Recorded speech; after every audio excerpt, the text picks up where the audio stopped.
Hey guys, Darkovika here, and I have popped out of the woodwork to bring you this hopefully short and concise video. Hasn't been so far. It's the third attempt. This video is about Kingdom Hearts. Surprise, surprise, it's coming out in like 3 days. Kingdom Hearts 3, like I said, is coming out in 3 days. For those of you who are wondering where I have been, who haven't seen my last actual uploaded video that wasn't a VOD, I am no longer uploading to YouTube. It's a hiatus thing. I'm working on finishing my book. I am live streaming on Twitch 2 times a week, Mondays and Wednesdays at 5:30 p.m. Pacific Standard. Usually, it's normally around 5:45. I try to live stream the moment I get home from work, which is sometimes 5:30 p.m. It depends on traffic. It depends on a lot of things. It also depends on work. Sometimes it's at 6 p.m. Hit or miss. Twitter is where I update everything live stream related. So anyways, long story short, that's where I've been. Now, Kingdom Hearts 3, I will not be live streaming because I've decided I want to experience it on my own without having to worry about live streaming, without having to wait until the next live stream in order to continue playing. I want to experience it and live it and stay awake until 4 o'clock in the morning playing it. And yeah, that's my decision. So I might live stream it afterwards, or, you know, after I've beaten it, I might go through and try it on the hardest difficulty because I'm terrible like that. Now what I wanted to talk about actually was Kingdom Hearts, the storyline. In actuality, storylines for games in general, and a very specific topic, which is explaining the storylines of games. I'm talking about those videos that do the entire plot line of a series. They'll explain to you everything in a game. Those videos are great for people who have played all of the games and just want to hear someone's breakdown or someone explaining something they didn't understand. I actually don't think those videos are good for people who have never played the games. I think that telling the story of any franchise, even, you know, superhero movies, it could be movies, it could be games. Mostly, I'm going to focus on games, but it could be the Halo series, Metal Gear Solid, Resident Evil, the Fate games. I feel like particularly the Fate games. I've never played them, and I probably never will. Anything that has a franchise, anything that is more than, like, 3 games, the plot should never be explained to you unless you have already played the games. And there's a specific reason for that. And this whole concept came to me because a lot of people were suggesting that I upload videos explaining the plot of Kingdom Hearts. And I've tried. I've actually written like 40 scripts for it. I even tried a basic plot script, which explained it from a standpoint of you've never played it, and I'm not going to explain to you the like extreme details of the games. I'm going to give you the bare bones plot. It's impossible. Every time I've ever written this out, it sounds like a mess. The script is a mess. It's boring. And it's like, it doesn't do any justice to the games. It really doesn't. It's not meant to be explained. No game plot, and again, I'm only focusing on games. This can be applied to movies, and honestly, anything with a really long plot. Books too. Like if you try to explain Lord of the Rings, people gonna fall asleep. It's not meant to be explained. It's not meant to be something like you've never played the games and you sit down and you go, explain to me Kingdom Hearts.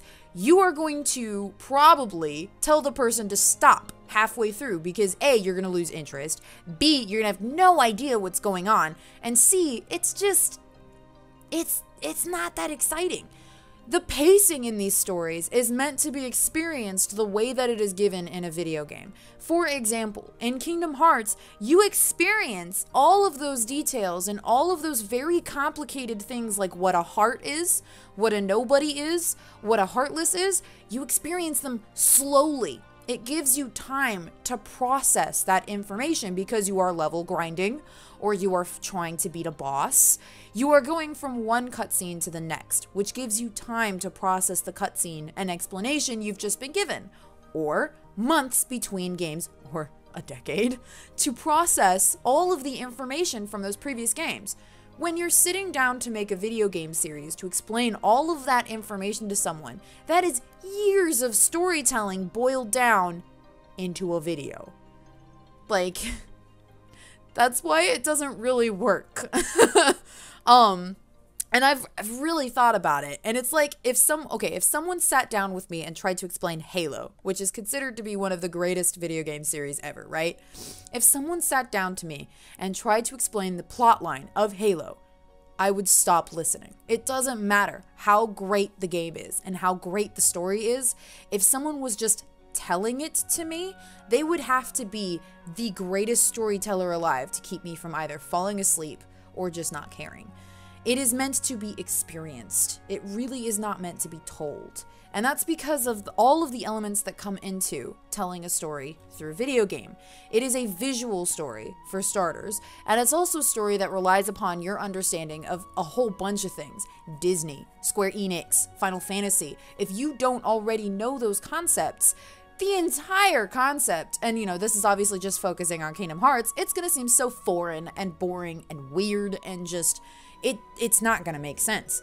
And it's one of those things, I really do believe that the plot for a video game or any franchise, movies, anything like that, it needs to be experienced in the same way that it is given in the format of that media. So if you've never played a Kingdom Hearts game and you sit down, of course the plot's going to seem complicated. First of all, Kingdom Hearts does have a rather complicated plot and a rather complicated universe, in part because I think it was never really, no one ever really believed, I think, to start that it was going to do as well as it did.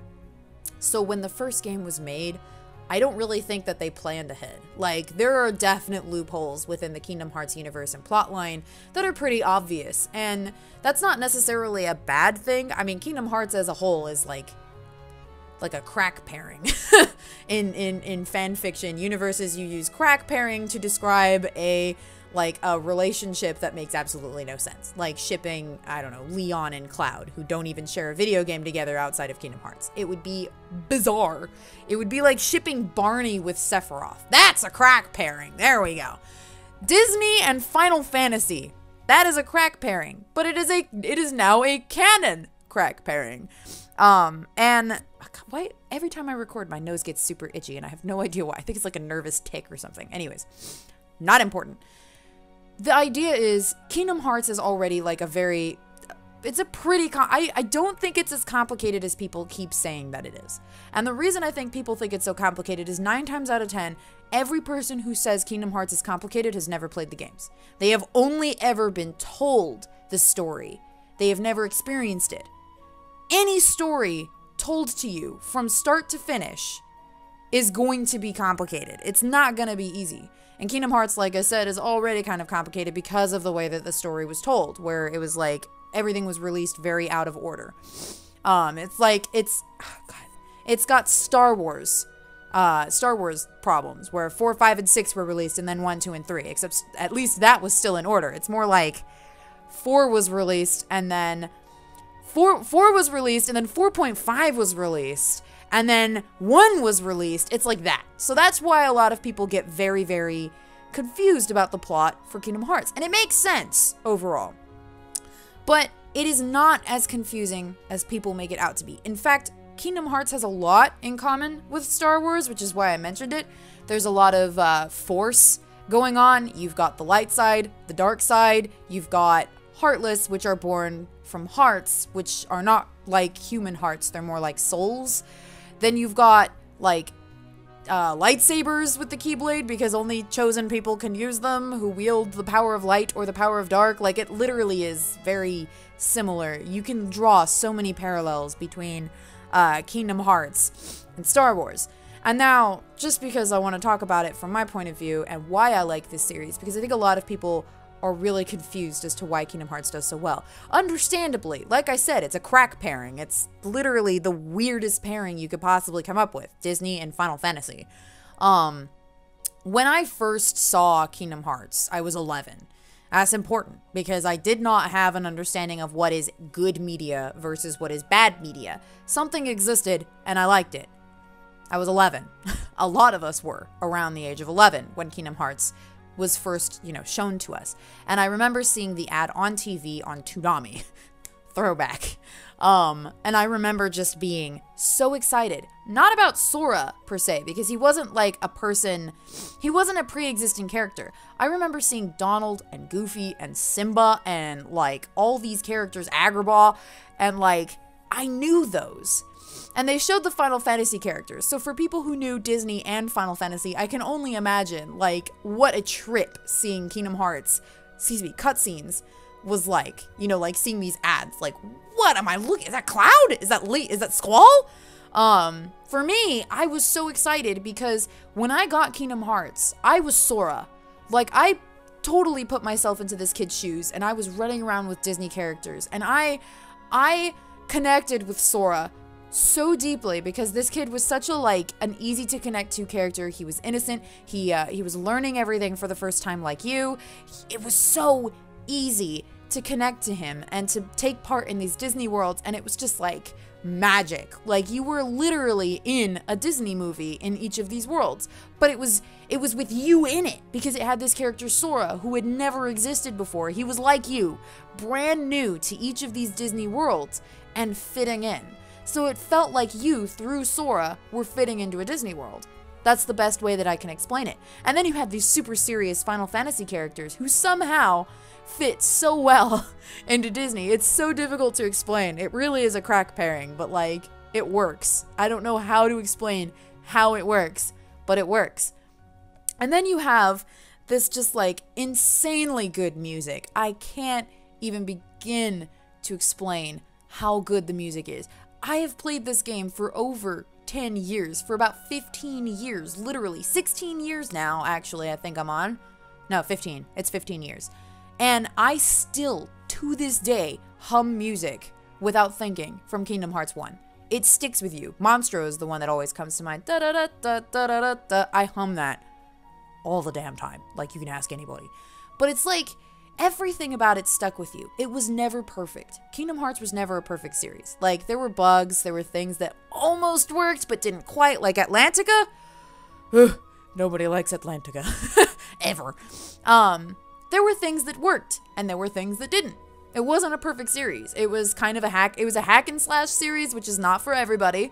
It was an RPG in that you leveled up, but it was free roam. You could level grind. It wasn't turn-based. It was all very in the moment, and that's not for everyone. Not everyone likes that gameplay, and that's totally fine. But it was fun. It was so ridiculously fun. And then you were finding people and they were like, my world was destroyed, and you were like, Cinderella's world was destroyed. Well, that's a problem, and I'm not okay with it. I'm gonna go save Cinderella. Like, literally, you were saving Disney characters. Like, it was so awesome. And then you were looking for King Mickey. Like, come on, let's go find Mickey Mouse. Like, I need to find it was literally just childlike wonder. And that childlike wonder has stayed with me all these years. Kingdom Hearts is not meant to be taken like a Halo game. You're not sitting down to play a masterpiece. You're sitting down to return to childlike wonder. You're going into your childhood with Sora. You're literally adventuring into Disney, which already is not really meant to be taken seriously.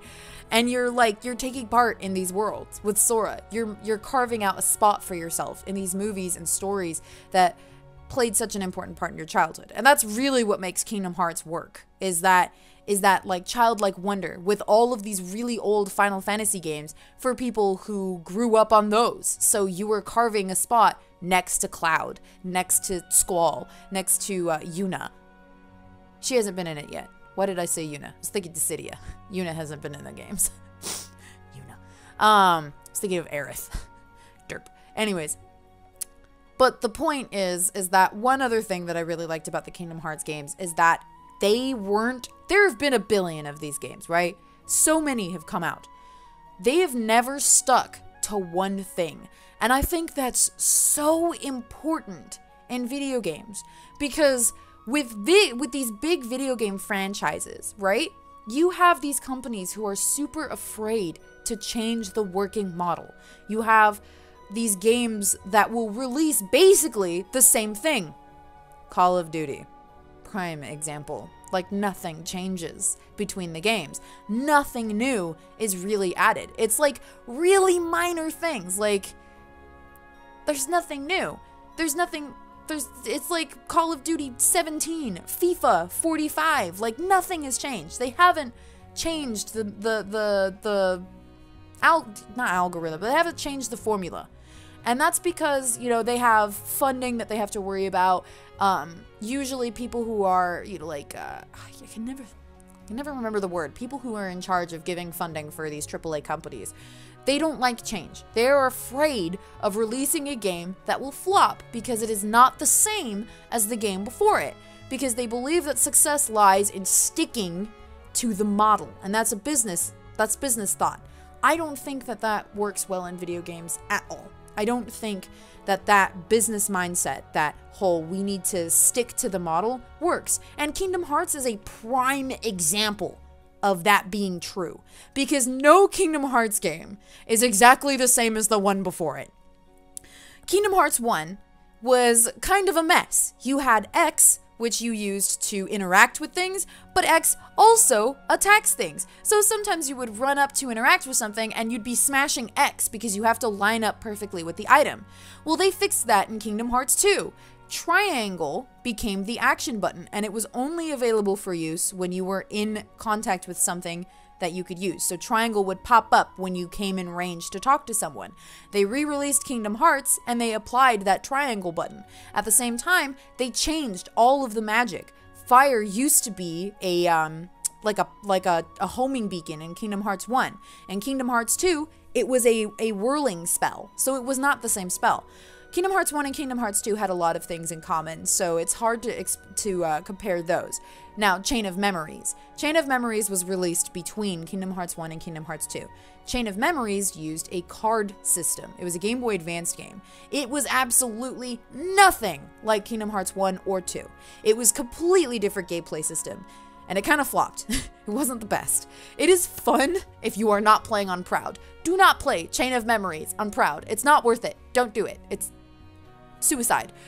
It is so annoying after a while. I like it. It's fun for a short period of time. For a very long period of time, it's very frustrating. But it was different. And it was different just for the sake of being different. Like someone sat down and went, I want a game with cards in it. Cards are popular right now. Kingdom Hearts. Let's put cards in the mechanics. It's still Kingdom Hearts, and now it's got cards. Kingdom Hearts 2 went back to the same mechanics that worked for Kingdom Hearts 1, but it expanded upon it. It fixed a lot of the bugs and made new ones. And it introduced a whole new set of stuff, like the forms. In Kingdom Hearts 2, you got forms. That was brand new mechanics that didn't exist in Kingdom Hearts 1. It was awesome. It was like all of the things that made Kingdom Hearts 1 good. Oh, gummy ships? That changed drastically in Kingdom Hearts 2. It was a whole new experience. And that didn't even exist in Chain of Memories. They took out gummy ships, which is the space travel, for those of you who have watched my videos and know what I'm talking about.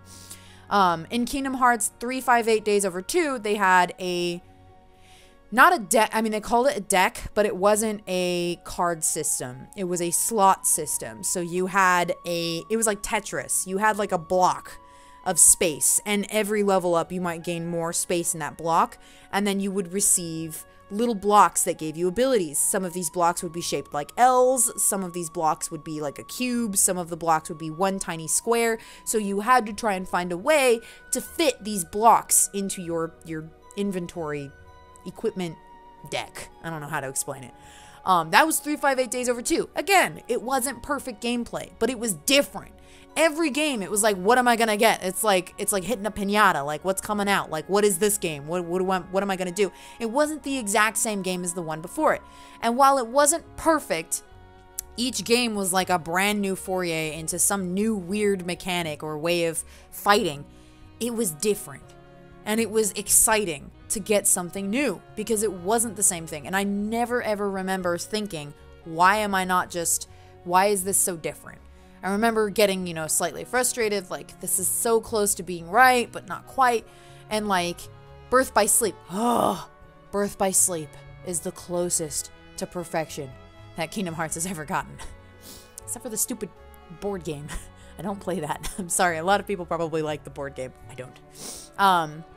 And like, there were mini games. Like, it was such a mechanic driven game. And I think that's so important because the story has always kind of gotten last place, I will admit. But at the same time, it was always so much fun to play. Kingdom Hearts is pure childlike wonder. Every game. Even though the story is kind of dark. A lot of dark. And it's a messed up story. I could really sit and try to explain the story as I understand it. It really is not meant to be explained. It really isn't. It's meant to be explained after you have played the series and you know what someone is talking about, and it goes, oh, now I get it. Now I know why that character did that. It's not meant to be like, wait, who's Xehanort? Wait, who's Xemnas? He's Xehanort? Wait, who the heck is Ansem? He's Xehanort? Is everybody Xehanort? Like, literally, if you were trying to explain someone, it just wouldn't work. It's not meant to happen. It's very complicated, but every game is. If someone has tried to sit down with me and explain the entire story of Star Wars and Halo on separate occasions, can't do it. It's boring. I hate them both. Like, just having someone explain it to me is not interesting. It will never be interesting. If someone tried to sit down and explain the entire story of Lord of the Rings to me, I'm gonna hate it. But it's like one of my favorite book series. So, and that's why I would never do that to someone else. Telling specific sequences, which are funny, that works. But explaining an entire plot line, it's just not meant to happen. Anyways, this was a really long video of me just fangirling over Kingdom Hearts and talking about why I don't think plotline videos are good for people who are new to a series, because it is going to be a massive turnoff. It really is. It's not meant to be experienced like that. And Kingdom Hearts already is not really... It's a game where you don't really need to pay attention to the story, because typically the gameplay is always really fun. It makes... A lot of people have not played every single game, and it works for them. They still like the series. Why? Because the gameplay is so good. Sometimes it's really close and not quite so good, but it's so close.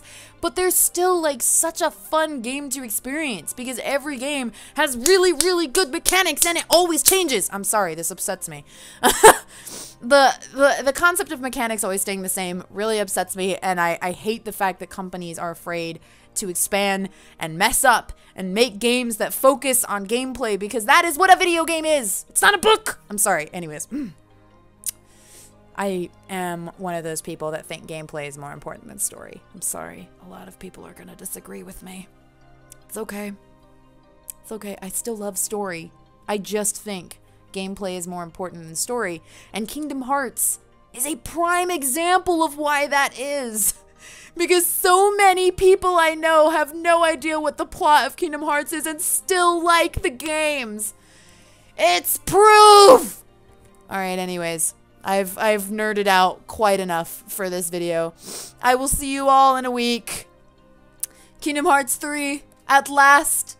It has come out. Praise be. Praise be to Square Enix and Tetsuya Nomura. And I'll see you guys later. Bye!